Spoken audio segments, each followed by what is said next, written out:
Welcome to future with SSC classes.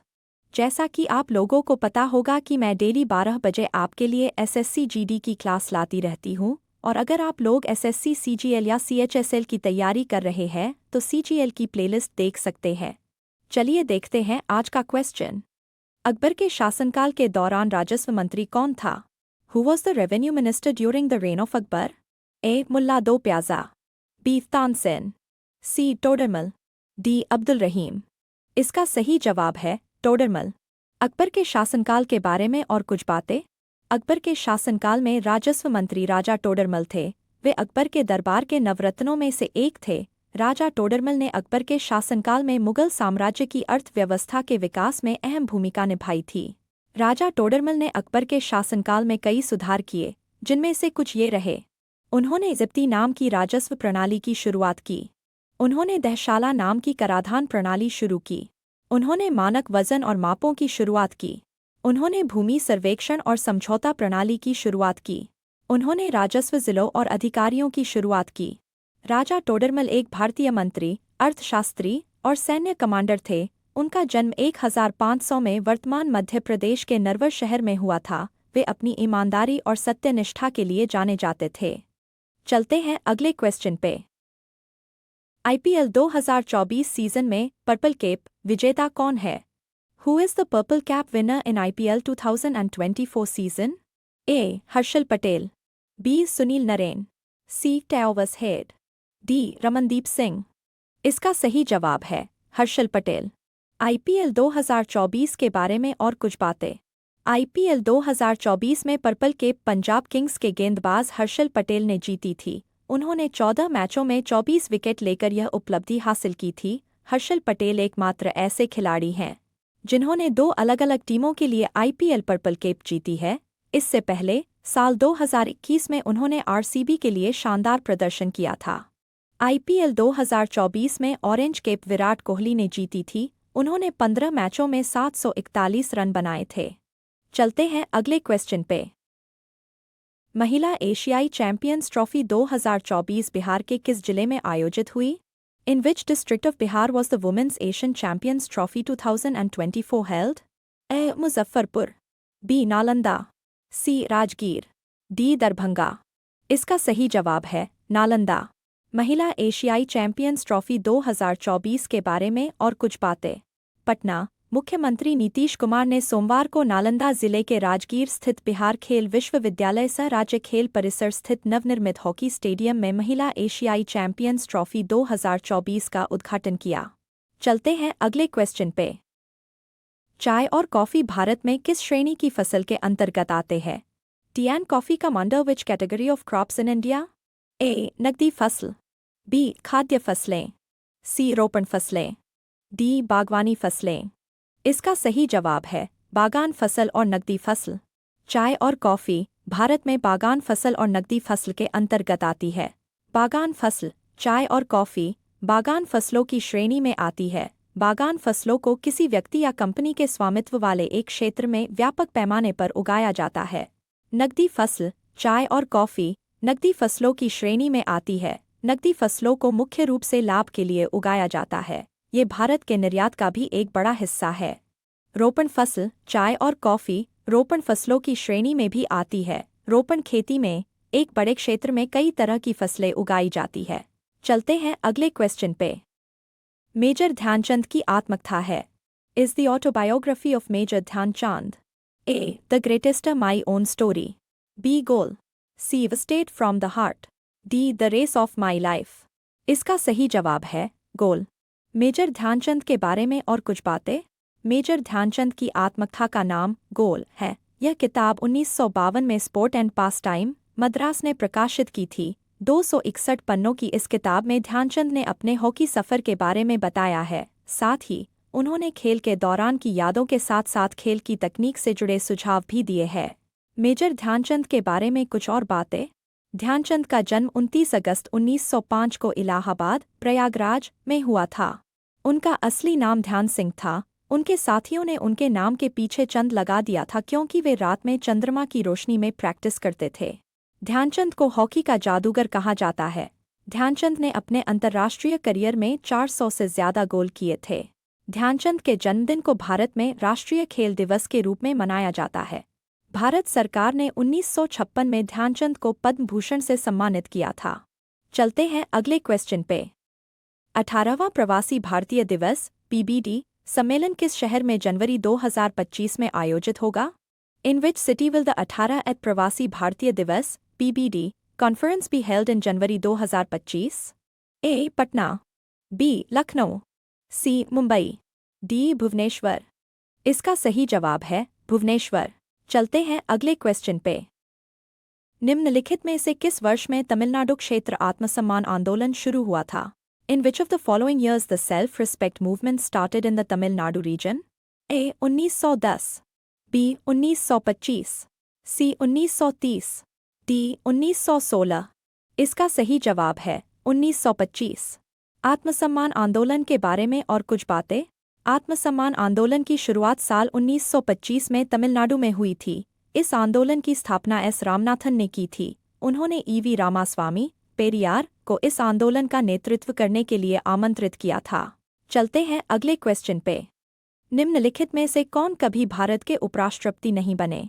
Who among the following never became the Vice President of India? A. Gulzari Lal Nanda, V. Giri, C. Zakir Hussain, D. B.D. सेठी। इसका सही जवाब है गुलजारी लाल नंदा। गुलजारी लाल नंदा के बारे में और कुछ बातें।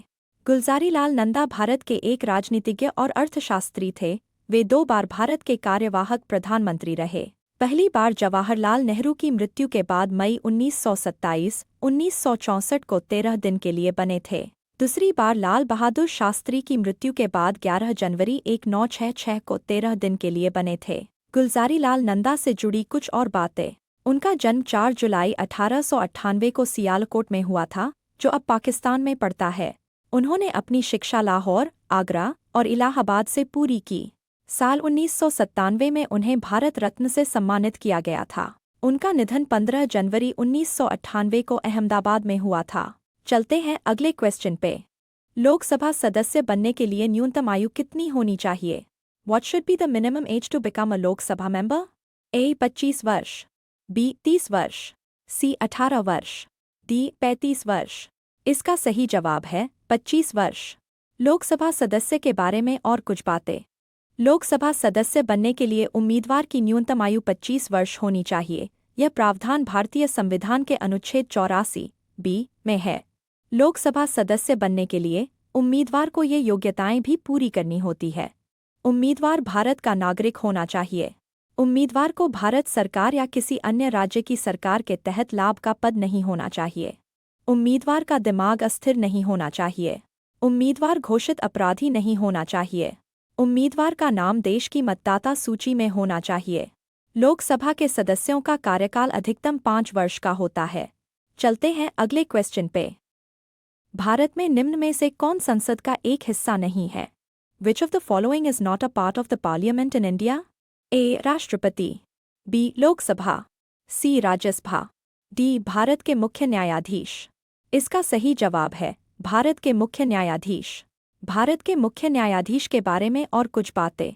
भारतीय संसद भारत गणराज्य का सर्वोच्च विधायी निकाय है। यह 2 सदनों से मिलकर बनी है, लोकसभा और राज्यसभा। इसके अलावा राष्ट्रपति भी संसद का एक हिस्सा है। कौन संसद का हिस्सा है? राष्ट्रपति संसद का अभिन्न अंग है। लोकसभा संसद का हिस्सा है। राज्यसभा संसद का हिस्सा है। भारत के मुख्य न्यायाधीश संसद का हिस्सा नहीं है। विधानसभा राज्य विधानमंडल का हिस्सा नहीं है। भारतीय संसद के बारे में कुछ और जानकारी। भारतीय संसद भारत गणराज्य का सर्वोच्च विधायी निकाय है। संसद में राष्ट्रपति, लोकसभा और राज्यसभा शामिल है। लोकसभा के सदस्यों को जनता सीधे मतदान के जरिए चुनती है। राज्यसभा के सदस्यों को राज्यों की विधानसभाओं के सदस्य चुनते हैं। राष्ट्रपति संसद के किसी भी सदन का सदस्य नहीं होता। राष्ट्रपति संसद का अभिन्न अंग होता है। राष्ट्रपति की सहमति के बिना संसद के दोनों सदनों द्वारा पारित विधेयक कानून नहीं बन सकता। राष्ट्रपति के पास संसद के किसी भी सदन को बुलाने, स्थगित करने या लोकसभा को भंग करने का अधिकार होता है। चलते हैं अगले क्वेश्चन पे। निम्नलिखित में से कौन सा राज्य खेलो इंडिया यूथ गेम्स 2023 में पदक तालिका में शीर्ष पर रहा? Which of the following states topped the medal tally at Khelo India Youth Games 2023? A. Punjab, B. Maharashtra, C. Uttar Pradesh, D. Haryana. इसका सही जवाब है महाराष्ट्र। खेलो इंडिया यूथ गेम्स 2023 के बारे में और कुछ बातें। खेलो इंडिया यूथ गेम्स 2023 में महाराष्ट्र पदक तालिका में शीर्ष पर रहा। महाराष्ट्र ने कुल 158 पदक जीते, इनमें 57 स्वर्ण, 48 रजत और 53 कांस्य पदक शामिल थे। तमिलनाडु ने 98 पदक जीते, इनमें 38 स्वर्ण, 21 रजत और 39 कांस्य पदक शामिल थे। हरियाणा ने 103 पदक जीते, इनमें 35 स्वर्ण, 22 रजत और 46 कांस्य पदक शामिल थे। खेलो इंडिया यूथ गेम्स भारत के युवा एथलीटों के लिए आयोजित होने वाला एक राष्ट्रीय स्तर का बहुखेल आयोजन है। महाराष्ट्र ने अब तक आयोजित होने वाले सभी संस्करणों में कुल 307 पदक जीते हैं। चलते हैं अगले क्वेश्चन पे। निम्नलिखित में से कौन बीसीसीआई के पहले अध्यक्ष थे? Who among the following was the first president of BCCI? A. R.A. Grant Cowan, B. Anthony D. Melo, C. Roger Binney, D. J.C. Mukherjee. इसका सही जवाब है R.A. Grant Cowan। बीसीसीआई के बारे में और कुछ बातें। भारतीय क्रिकेट कंट्रोल बोर्ड (BCCI) के पहले अध्यक्ष R.A. ग्रांट कोवन थे। R.A. ग्रांट कोवन एक व्यवसायी थे और गोवन ब्रदर्स लिमिटेड के प्रबंध निदेशक थे। वे एक उत्साही क्रिकेटर भी थे और बॉम्बे जिमखाना क्रिकेट क्लब के लिए खेले थे। वे 1928 में बीसीसीआई के अध्यक्ष चुने गए और 1933 तक इस पद पर रहे। बीसीसीआई की स्थापना दिसंबर 1928 में हुई थी। बीसीसीआई का मुख्यालय मुंबई के वानखेड़े स्टेडियम में है। बीसीसीआई के वर्तमान अध्यक्ष रोजर बिन्नी है। बीसीसीआई के सचिव जय शाह है। जय शाह को इंटरनेशनल क्रिकेट काउंसिल का नया चेयरमैन बनाया गया है। उनका कार्यकाल 1 दिसंबर 2024 से शुरू होगा। चलते हैं अगले क्वेश्चन पे। पाल वंश के धर्मपाल को निम्नलिखित में से किस राष्ट्रकूट शासक ने पराजित किया था? Which of the following Rashtrakuta rulers defeated Dharmapala of the Pala dynasty? A. अमोघ वर्ष द्वितीय, B. गोविंद द्वितीय, C. कृष्ण प्रथम, D. ध्रुव। इसका सही जवाब है ध्रुव। धर्मपाल के बारे में और कुछ बातें। पाल वंश के शासक धर्मपाल को राष्ट्रकूट शासक ध्रुव ने हराया था। धर्मपाल ने अपने साम्राज्य का विस्तार किया था और कन्नौज पर कुछ समय के लिए नियंत्रण किया था। धर्मपाल के बाद उसका बेटा देवपाल शासक बना। देवपाल ने राष्ट्रकूट शासक अमोघवर्ष को हराया था। धर्मपाल ने विक्रमशिला विश्वविद्यालय की स्थापना की थी। यह विश्वविद्यालय बिहार के भागलपुर जिले में स्थित है। धर्मपाल को गुजराती कवि सोडूढल ने उत्तरापद स्वामिन की उपाधि दी थी। इसका मतलब है उत्तर भारत का स्वामी। धर्मपाल ने कई मंदिरों और मठों का निर्माण करवाया था। चलते हैं अगले क्वेश्चन पे। झीलों की नगरी कौन सा शहर कहलाता है? Which city is called the city of lakes? A. Udaipur, B. Jaipur, C. Rajasthan, D. Manipur. इसका सही जवाब है उदयपुर। झीलों की नगरी के बारे में और कुछ बातें। राजस्थान के उदयपुर शहर को झीलों की नगरी कहा जाता है। इसे पूर्व का वेनिस और राजस्थान का कश्मीर भी कहा जाता है। उदयपुर में कई झीलें हैं, जिनमें से सबसे प्रसिद्ध झील पिछोला झील है। उदयपुर के बारे में कुछ और बातें। उदयपुर की स्थापना 1558 में उदय सिंह द्वितीय ने की थी। यह शहर मेवाड़ साम्राज्य की राजधानी थी। उदयपुर चारों तरफ से अरावली पहाड़ियों से घिरा हुआ है। उदयपुर में मार्बल के महल भी है। उदयपुर में घूमने के लिए कई और भी पर्यटन स्थल है। चलते हैं अगले क्वेश्चन पे। हिमाचल प्रदेश में हिडिंबा देवी के सम्मान में निम्नलिखित में से कौन सा उत्सव मनाया जाता है? Which of the following festivals is celebrated in Himachal Pradesh in honor of Hidimba Devi? A. Maghi महोत्सव, B. डूंगरी त्योहार, C. बिस्वा महोत्सव, D. शोराई महोत्सव। इसका सही जवाब है डूंगरी त्योहार। डूंगरी त्योहार के बारे में और कुछ बातें। डूंगरी त्योहार यह त्योहार मई के मध्य में बसंत पंचमी के दिन मनाया जाता है। इस दिन को हिडिंबा देवी का जन्मदिन माना जाता है। हिडिंबा देवी महाभारत के योद्धा भीम की पत्नी थी। मनाली में स्थित हिडिंबा देवी मंदिर का निर्माण राजा बहादुर सिंह ने करवाया था। यह मंदिर 16वीं शताब्दी में बना था। हिडिंबा देवी को राजपरिवार की दादी भी कहा जाता है। चलते हैं अगले क्वेश्चन पे। आंध्र प्रदेश में विजयवाड़ा शहर किस नदी के तट पर स्थित है? On the banks of which river is the city of Vijayawada located in Andhra Pradesh? A. Kaveri, B. Godavari, C Mahanadi, D Krishna. इसका सही जवाब है कृष्णा नदी। कृष्णा नदी के बारे में और कुछ बातें। आंध्र प्रदेश का विजयवाड़ा शहर कृष्णा नदी के तट पर स्थित है। विजयवाड़ा के बारे में कुछ और जानकारी। विजयवाड़ा को कभी कभी आंध्र प्रदेश का व्यापारिक शहर कहा जाता है। यह शहर पहाड़ियों और नहरों से घिरा हुआ है। समुद्र तल से इसकी ऊंचाई 11 मीटर 36 फुट है। विजयवाड़ा को विजय का शहर भी कहा जाता है। यह शहर ऐतिहासिक महत्व के साथ साथ सांस्कृतिक समृद्धि और आधुनिकता को भी जोड़ता है। विजयवाड़ा को बैजवाड़ा के नाम से भी जाना जाता है। यह क्षेत्र मंदिरों और गुफाओं के लिए प्रसिद्ध है। चीनी यात्री वेन सांग विजयवाड़ा आया था। कृष्णा नदी के बारे में कुछ और जानकारी। कृष्णा नदी का उद्गम महाबलेश्वर से हुआ है और यह बंगाल की खाड़ी में मिल जाती है। यह नदी महाराष्ट्र, कर्नाटक, आंध्र प्रदेश और तेलंगाना राज्यों से होकर गुजरती है। कृष्णा नदी पर अलमत्ती बांध, नागार्जुन सागर बांध आदि कई बांध है। चलते हैं अगले क्वेश्चन पे। महाकश्यप की अध्यक्षता में किस बौद्ध परिषद का आयोजन किया गया था? Which Buddhist council was held under the chairmanship of Mahakashyapa? A. पहली, B. दूसरी, C. तीसरी, D. चौथी। इसका सही जवाब है पहली। बौद्ध परिषद का आयोजन के बारे में और कुछ बातें। महाकश्यप की अध्यक्षता में प्रथम बौद्ध परिषद का आयोजन किया गया था। यह परिषद 483 ईसा पूर्व में राजगीर की गुफा के पास आयोजित की गई थी। यह परिषद हर्यंक वंश के राजा अजातशत्रु के संरक्षण में आयोजित की गई थी। इस परिषद का मकसद बुद्ध की शिक्षाओं का संरक्षण करना था। इस परिषद में सुत्त पिटक और विनय पिटक का संकलन किया गया। इस परिषद में आनंद ने सुत्त का पाठ किया और उपाली ने विनय सुनाया। चलते हैं अगले क्वेश्चन पे। निम्नलिखित में से कौन सा तिलहन का एक किस्म है? Which of the following is a variety of all seeds? A. तारामीरा, B. Arabica, C. लाइबेरिका, D. Robusta. इसका सही जवाब है तारामीरा। तारामीरा तिलहन की एक किस्म है। तारामीरा तेल को आम तौर पर जांबा तेल के नाम से जाना जाता है। यह तेल अरुगुला के बीजों से मिलता है। तिलहन की कुछ और किस्में ये है: मूंगफली, सोयाबीन, सूरजमुखी, तिल, नाइजर बीज, सरसों, कुसुम। तिलहन की फसलें 3 श्रेणियों में आती है: वार्षिक या द्विवार्षिक समूह, बारहमासी वृक्ष फसलें, भ्रूण एक उपोत्पाद है।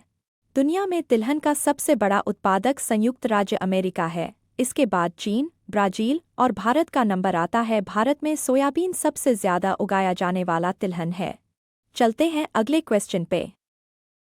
चोल वंश के राजचिन्ह में निम्नलिखित में से किस विकल्प का अंकन किया गया था?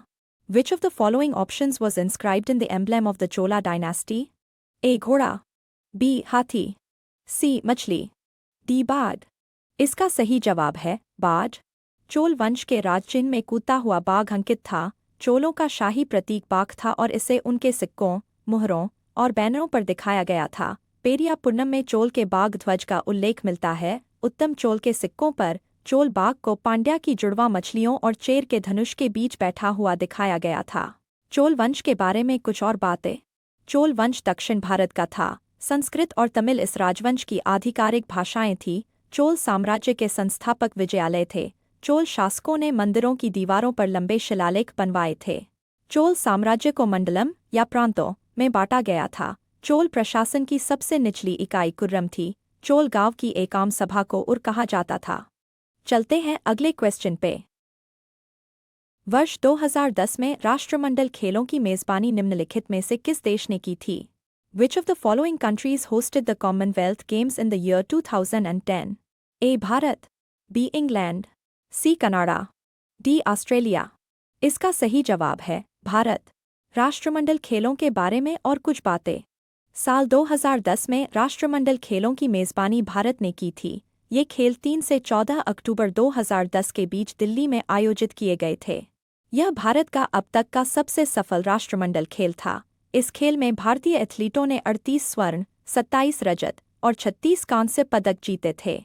राष्ट्रमंडल खेलों का आयोजन हर 4 साल में किया जाता है। साल 1930 में कनाडा के हैमिल्टन शहर में पहली बार राष्ट्रमंडल खेलों का आयोजन किया गया था। चलते हैं अगले क्वेश्चन पे।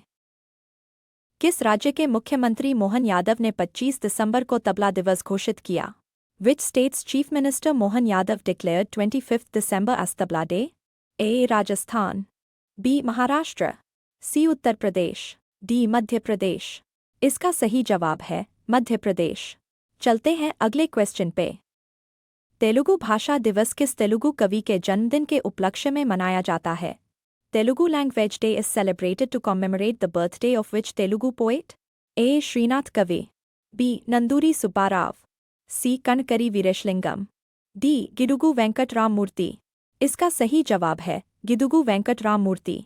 गिडुगु वेंकटराम मूर्ति के बारे में और कुछ बातें।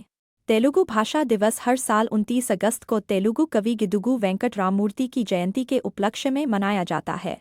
गिडुगु वेंकटराम मूर्ति एक शिक्षक, समाज सुधारक और तेलुगु भाषा और संस्कृति के प्रबल समर्थक थे। उन्होंने तेलुगु भाषा को आम लोगों के बीच लोकप्रिय बनाने में अहम भूमिका निभाई।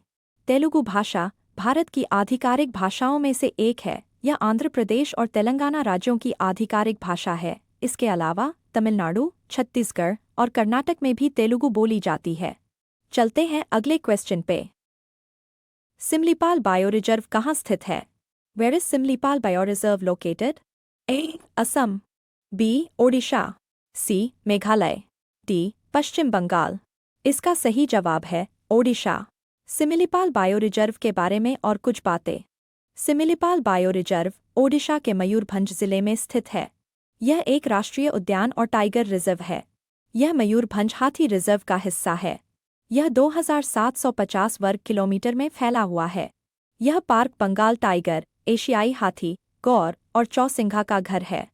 इसे 1956 में टाइगर रिजर्व घोषित किया गया था।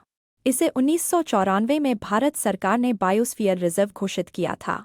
यह 2009 से यूनेस्को के विश्व नेटवर्क ऑफ बायोस्फीयर रिजर्व का हिस्सा है। चलते हैं अगले क्वेश्चन पे। विश्व में मेट्रो ट्रेन का परिचालन सर्वप्रथम किस देश में हुआ? In which country was the first metro train operational in the world? A. चीन, B. Japan, C. England, D. Britain. इसका सही जवाब है ब्रिटेन। मेट्रो ट्रेन के बारे में और कुछ बातें। दुनिया में मेट्रो ट्रेन का परिचालन सबसे पहले ब्रिटेन के लंदन में हुआ था। लंदन में पहली मेट्रो ट्रेन 10 जनवरी 1863 को चली थी। यह मेट्रो लाइन पैडिंगटन से फेरिंगडन स्ट्रीट तक थी और इसकी लंबाई लगभग 3.75 मील 6 किलोमीटर थी। शुरुआत में मेट्रो में भाप इंजन का इस्तेमाल किया जाता था। लंदन मेट्रो रेल सेवा को दुनिया की सबसे पुरानी मेट्रो सेवा माना जाता है। लंदन मेट्रो रेल सेवा दुनिया की सबसे बड़ी अंडरग्राउंड मेट्रो रेल सेवा है। चलते हैं अगले क्वेश्चन पे। विश्व प्रसन्नता रिपोर्ट 2024 में भारत का स्थान कौन सा है? What is India's rank in the World Happiness Report 2024? A. 122, B. 124, C. 126, D. 128। इसका सही जवाब है 126। विश्व प्रसन्नता रिपोर्ट 2024 के बारे में और कुछ बातें। विश्व प्रसन्नता रिपोर्ट 2024 में भारत 143 देशों में 126वें स्थान पर रहा। इस रिपोर्ट में भारत के पड़ोसी देशों चीन, नेपाल, पाकिस्तान और म्यांमार का स्थान भारत से बेहतर रहा। चीन 60वां, नेपाल 93वां, पाकिस्तान 108वां, म्यांमार 118वां। चलते हैं अगले क्वेश्चन पे। बादामी क्रांति का संबंध किससे है? Almond revolution is related to what? A. फल उत्पादन, बी. उर्वरक उत्पादन, सी. बायोडीजल उत्पादन, डी. मसाला उत्पादन। इसका सही जवाब है मसाला उत्पादन। मसाला उत्पादन के बारे में और कुछ बातें। बादामी क्रांति का संबंध मसाला उत्पादन से है। भारत में मसालों का उत्पादन, उपभोग और निर्यात सभी क्षेत्रों में देश का नाम सबसे ऊपर है। भारत में कई तरह के मसालों का उत्पादन होता है और इनकी खेती का इतिहास हजारों साल पुराना है। भारत में मसालों का उत्पादन करने वाले प्रमुख राज्य ये रहे: मध्य प्रदेश, राजस्थान, गुजरात, आंध्र प्रदेश, तेलंगाना, कर्नाटक, महाराष्ट्र, असम, उड़ीसा, उत्तर प्रदेश, पश्चिम बंगाल, तमिलनाडु और केरल। चलते हैं अगले क्वेश्चन पे। निम्नलिखित में से बौद्ध साहित्य की पहचान कीजिए। Identify the Buddhist literature among the following. A. Tripitaka, B. Upanishad, C. Anga, D. आरण्यक। इसका सही जवाब है त्रिपिटक। बौद्ध साहित्य के बारे में और कुछ बातें। बौद्ध साहित्य की पहचान त्रिपिटक से होती है।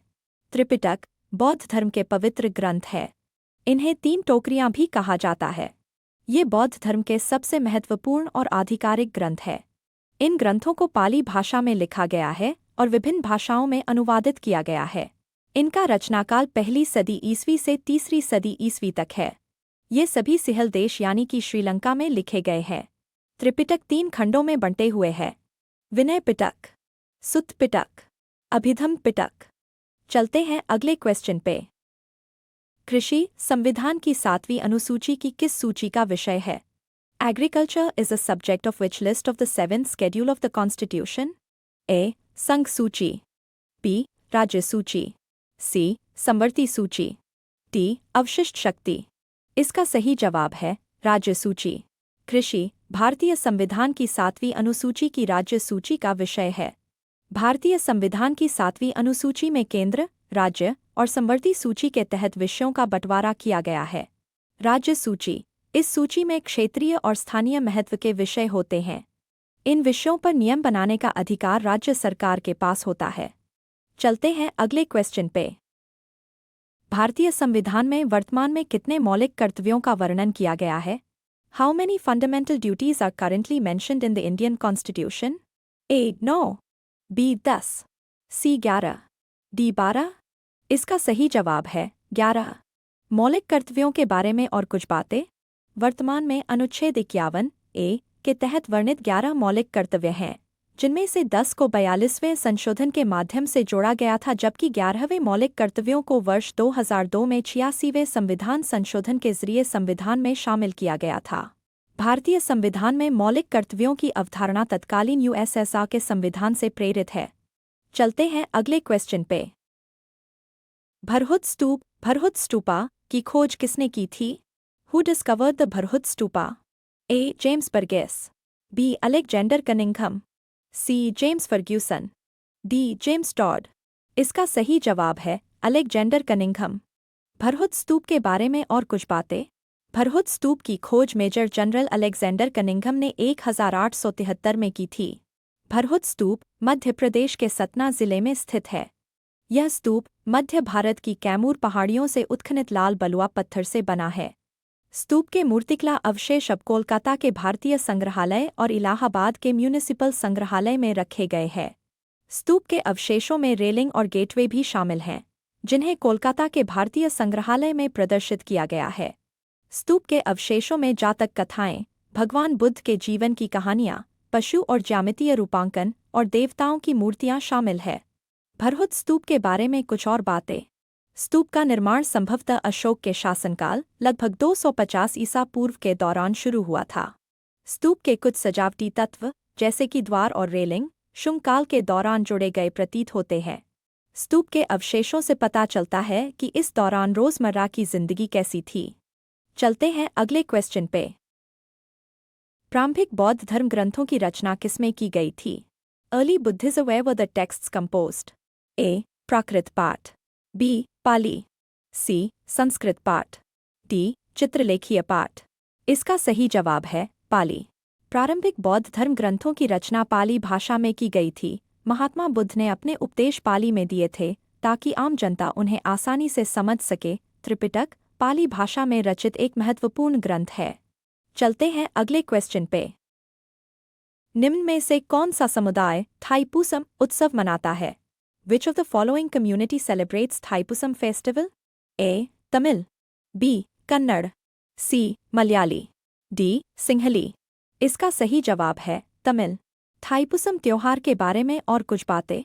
थाईपुसम त्योहार तमिल समुदाय मनाता है। थाईपुसम भगवान शिव और देवी पार्वती के पुत्र भगवान मुरुगन का त्योहार है। यह त्योहार बुराई पर अच्छाई की जीत का प्रतीक है। थाईपुसम शब्द 2 शब्दों से मिलकर बना है, थाई और पुसम। पुसम का मतलब है नक्षत्रम पुसम, जिसे पुष्य भी कहते हैं। थाईपुसम त्योहार के दौरान भक्त आशीर्वाद मांगते हैं और मन्नतें पूरी करते हैं। भक्ति के कार्य जैसे कि कावड़ियाँ, अलंकृत रूप से सजाए गए फ्रेम या दूध के बर्तन ले जाना, उन्हें मंदिरों में चढ़ाना इस त्योहार की अहमियत का हिस्सा है। चलते हैं अगले क्वेश्चन पे। ऋग्वैदिक काल में अरण्यानी की देवी थी।